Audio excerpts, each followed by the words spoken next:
El presidente de la República se dirige hoy al país nuevamente a las 9 de la noche. 9 o 7. 9 de la noche. 9.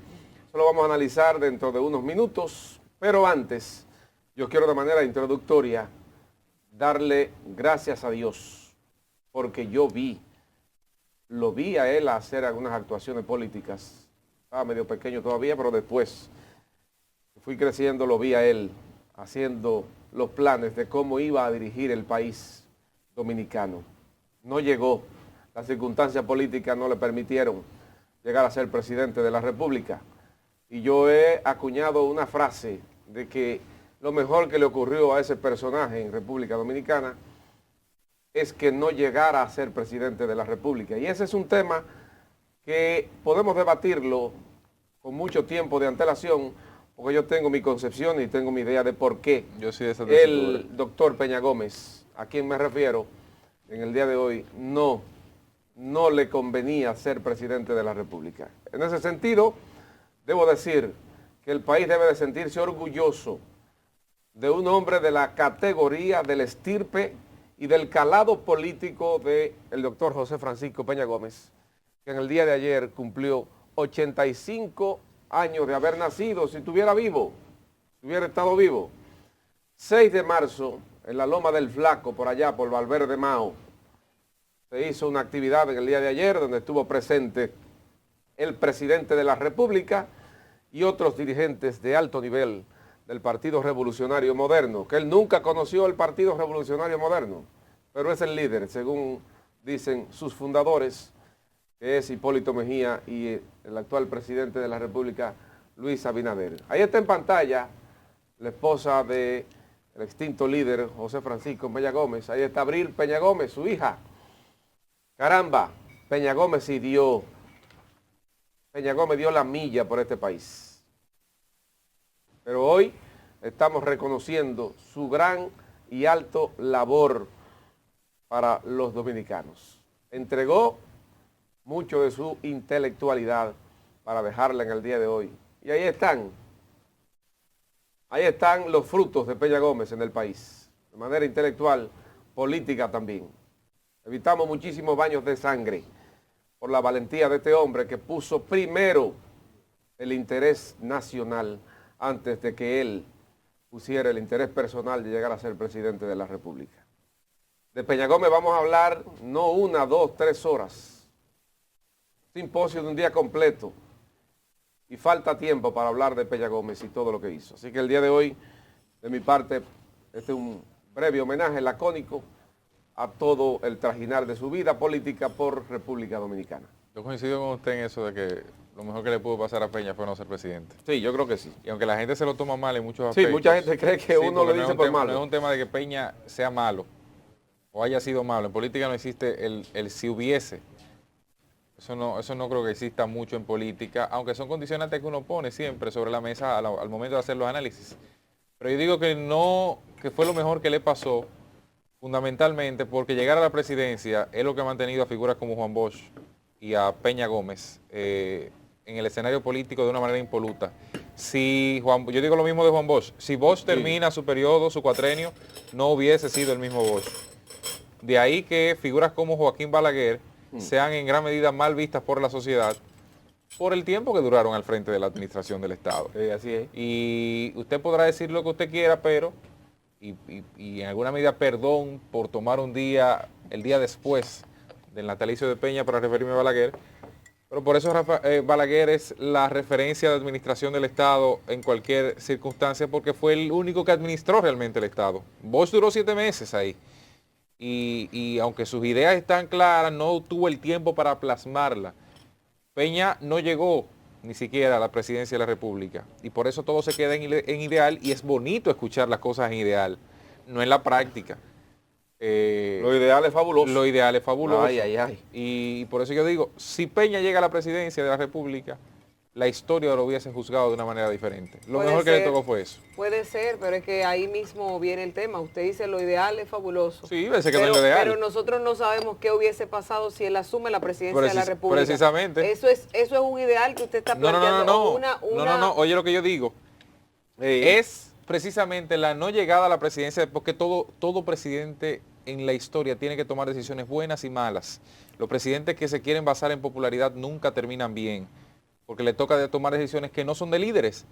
Y en ese proceso mucha gente iba a juzgar a Peña por decisiones que le iba a tocar tomar, sobre todo en el momento histórico en que vivíamos o en que le hubiese tocado administrar el Estado, y ni siquiera, bueno, según el tiempo que duró posteriormente con vida, ni siquiera hubiese podido culminar su obra, y hubiese sido un poco complejo cómo la historia lo juzgaría después de, que casi Correcto, siempre es como la historia, correcto. es el tiempo el que te define si Es tú eres el tiempo, bueno, el malo tiempo. o no.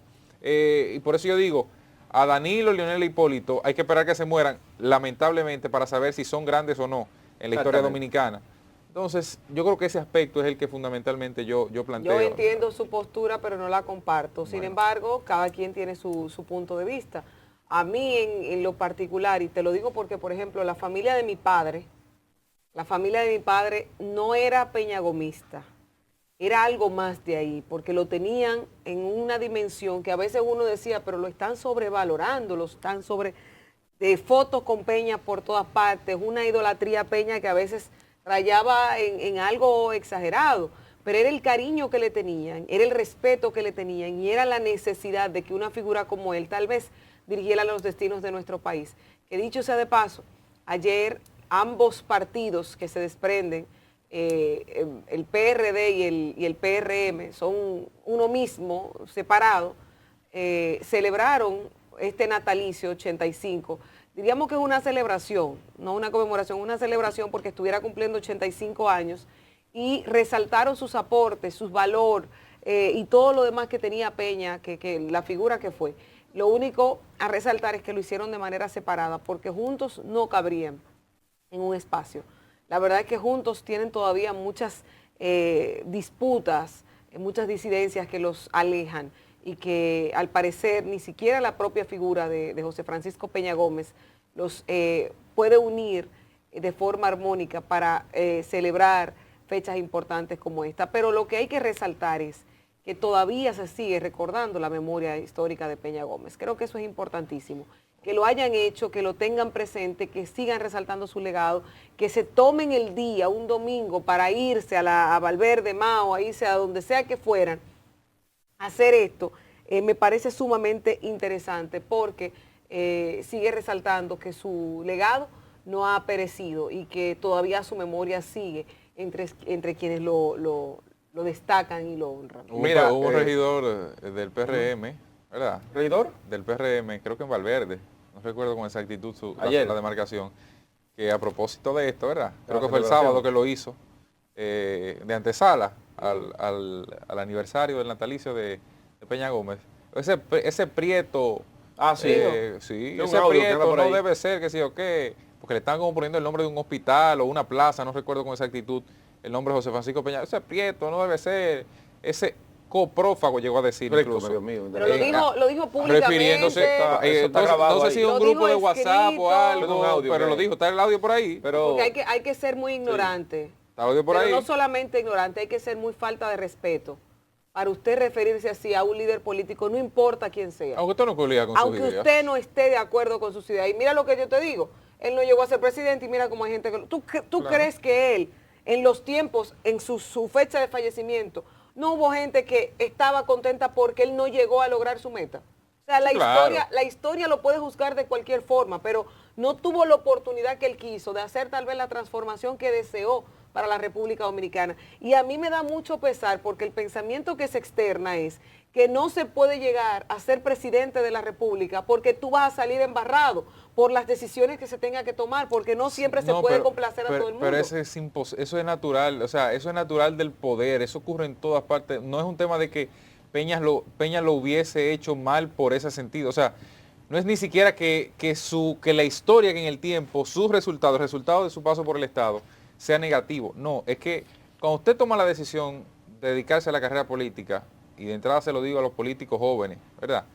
Le toca asumir lo bueno y lo malo, porque la política es básicamente manejar los intereses de una sociedad y siempre entra en conflicto algunos. Entonces, si a usted le gusta el pan, y a mí me gusta el queso, y me toca la decisión de decidir entre uno de los dos cuál es que va a aumentar de precio, pues el que si tiene que aumentar el queso, yo me voy a ir en contra, si tiene que aumentar el pan, usted se va en contra, y así por el estilo. Entonces, mira, es básicamente eso. Mira, Cristian, yo quiero cerrar mi parte de este comentario o análisis que estamos haciendo sobre la vida del doctor Peña Gómez. Y ahí viene Tony Peñaguaba, que Sí. es hijo de Sí, Tinto Peña Gómez. exactamente, que ninguno han salido, ni han salido al papá, muy pocos.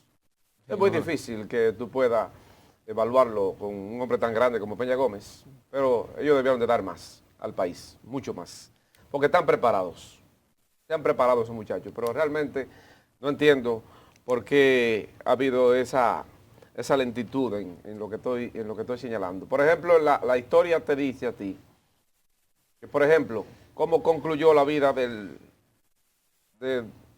señor Antonio Guzmán Fernández, cómo quedó. Hay que leer la historia. El comportamiento político del momento de ese partido. Hay que leer la historia del doctor Salvador Jorge Blanco. ¿Cómo quedó Salvador Jorge Blanco? ¿De qué partido era? El expresidente Mejía. ¿Qué ocurrió durante sus mandatos? ¿Qué pasó con los 43 días de Jacobo Masluta? Analícenlo. Para mí, Peña Gómez es el Mahatma Gandhi dominicano. Yo lo pienso así. Lo pienso así porque hoy lo estamos evaluando de acuerdo y desde el punto de vista del Peña Gómez intelectual y el político que aportó al país sin llegar al Estado. Con toda esta estructura que rodeó lo que ya yo mencioné, hoy no estuviéramos diciendo lo mismo del expresidente, en ese caso, doctor José Francisco Peña Gómez.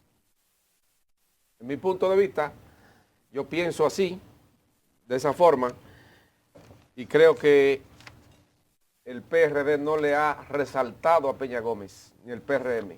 La potencialidad de la figura de él no la han resaltado como debe de ser.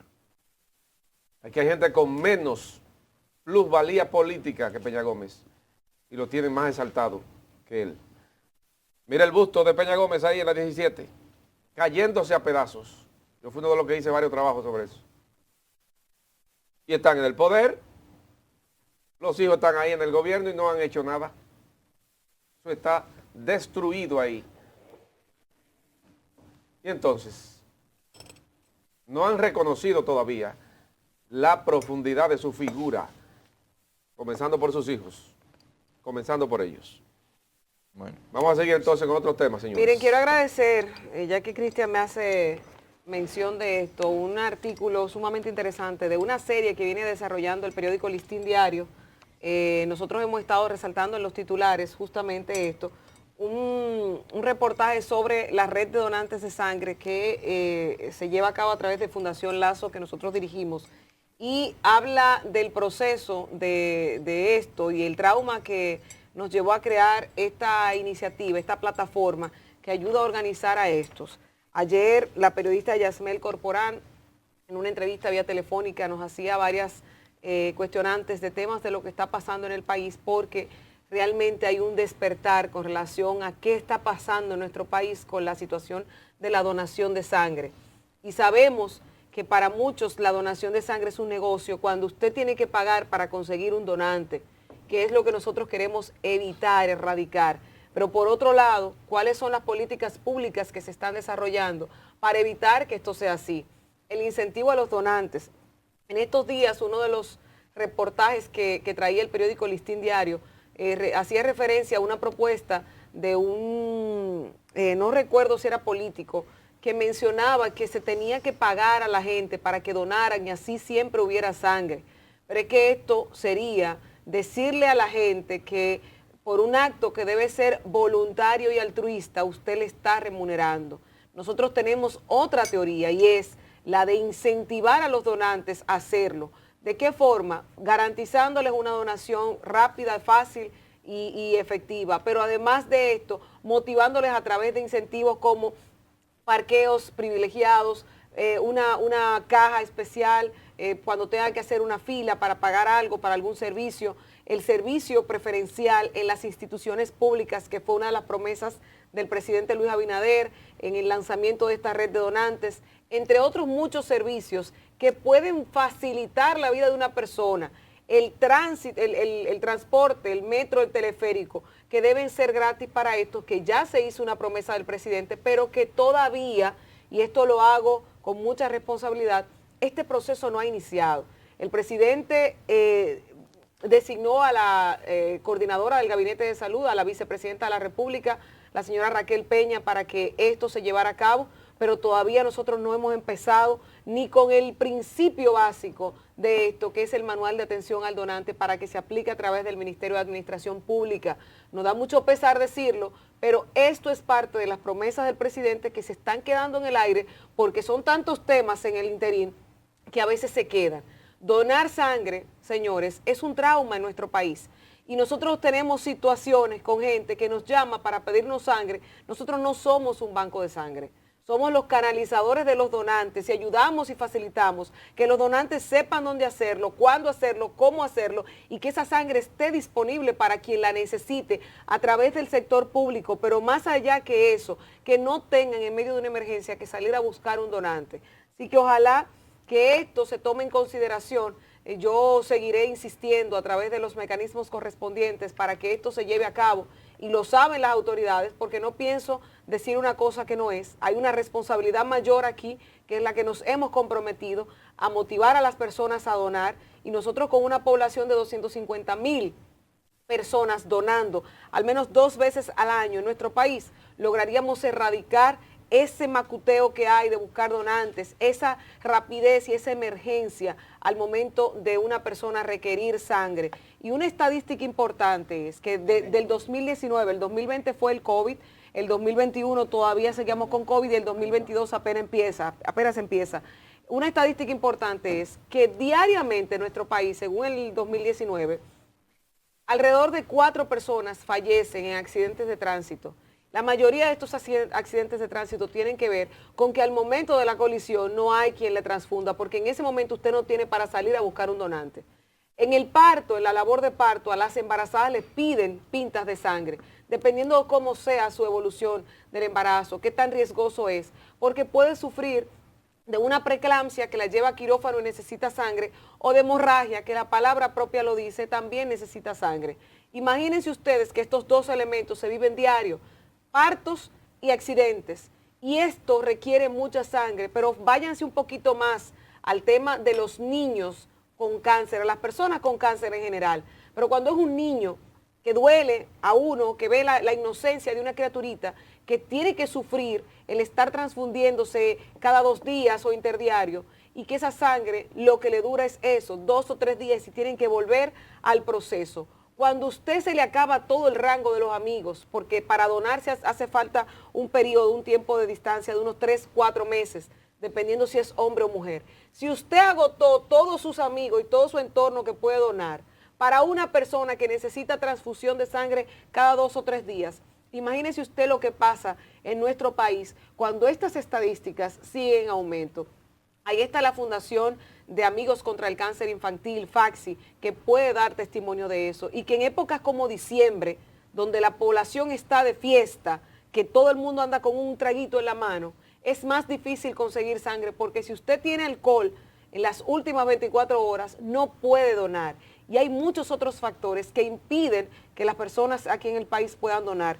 Por eso iniciamos estas jornadas, por eso queremos que la población dominicana, la parte altruista, la entregue y nos ayude a convertir en héroes a todos los que tengan las condiciones de donar, para que ayudemos a salvar vidas, la vida de alguien que mañana puede salvar también la suya. Así que ya ustedes saben. Miren, jóvenes, ayer, fruto de las grandes lluvias que han caído en territorio nacional, esas precipitaciones, ha ocurrido que hay unas 12 provincias bajo alerta. 3 de ellas en el Cibao, que son las más críticas precisamente por esta condición. Se trata de la provincia Puerto Plata, se trata de también la provincia La Vega y de María Trinidad Sánchez. Estas 3 están en alerta amarilla por las lluvias, además de Santiago, Espaillat, Hermanas Mirabal, Duarte, Sánchez Ramírez, Monseñor Noel, San Cristóbal, Santo Domingo y el Distrito Nacional, así como Samaná. que estas últimas 9 mencionadas están en alerta verde. Pero ayer se dio una situación en Guajimía, otra vez Guajimía. Guajimía de mi corazón. Santa Guajimía, que va a ser un cuento de nunca acabar por las situaciones que se presentan y que se mantienen latentes ahí. Esas imágenes que ustedes ven, es de la gente tratando de agarrar algunos de sus motetes, de sus enseres, de sus Pero no, en artículos de ese hogar. caso es una señora y un niño. La señora cayó Sí, y y va a trataba buscar el niño. de rescatar al Sí, niño. pero hay otras imágenes también donde están tratando de, Mira eso. de agarrar algunas de sus cosas, que si un colchón, que si un tanque de basura, decenas de artículos que a fin de cuentas son utilizados en su día a día. Eso no tendrá solución hasta que esa gente no salga de ahí, lamentablemente. Porque es la misma, o sea, eso es un espacio destinado a esos fines. Y eso no va a cambiar, por más que usted quiera, porque son zonas donde habitualmente, cada vez que haya precipitaciones... Ese que está dentro de esa agua hay que internarlo, ya se tiene que estar interno. Pero antes de hay que ver si salió. Pero tiene que estar interno, por lo menos. La pregunta ¿La es arrastró si el agua? salió, Bueno. porque esa óyeme. parte no la vi en uno de los reportajes que estaba chequeando en la noticia. Y yo decía, yo conozco Guajimía, yo vivía arriba de Guajimía en Herrera. Y las historias cuando llovían era que la gente que caía no regresaba. No sabía dónde se paraba. Entonces, No regresaba. el tema con esto es que, bueno, todo eso inició en un momento donde comenzaron a poblar y a poblar. Y no dieron un picazo el otro día para percataron. continuar Sí, con pero, Guajimía. sí, pero Eso empezando. ¿qué tal? Pero todos los gobiernos han pasado por ahí. Eso Leonel sí. hizo Casi mil apartamentos. apartamentos. Mira se eso, lo mira, Danilo. mira eso. Ah, Esa señora fue valiente. Yo no sé si ella la arrastró o ella se tiró a buscar al niño. Porque mira eso. Eso llora ante la presencia de Dios. Entonces ahí hay un tema de doble vía. Por Sí, un lado, el sí. ciudadano que se mudó en un momento, sabiendo o no sabiendo las consecuencias de ahí, pero que ha permanecido.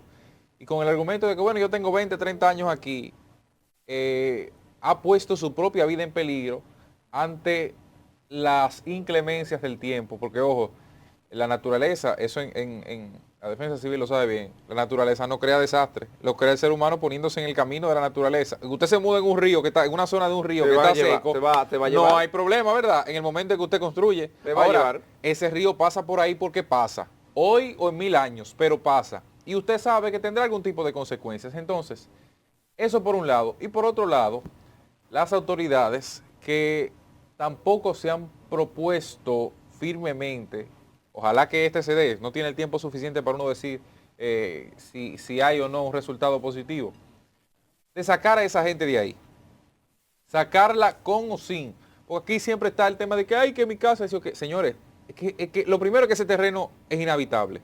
Y no hay forma de usted construir con todas las de la ley en ese terreno, con lo que hay hoy sobre la mesa. Eso por un lado.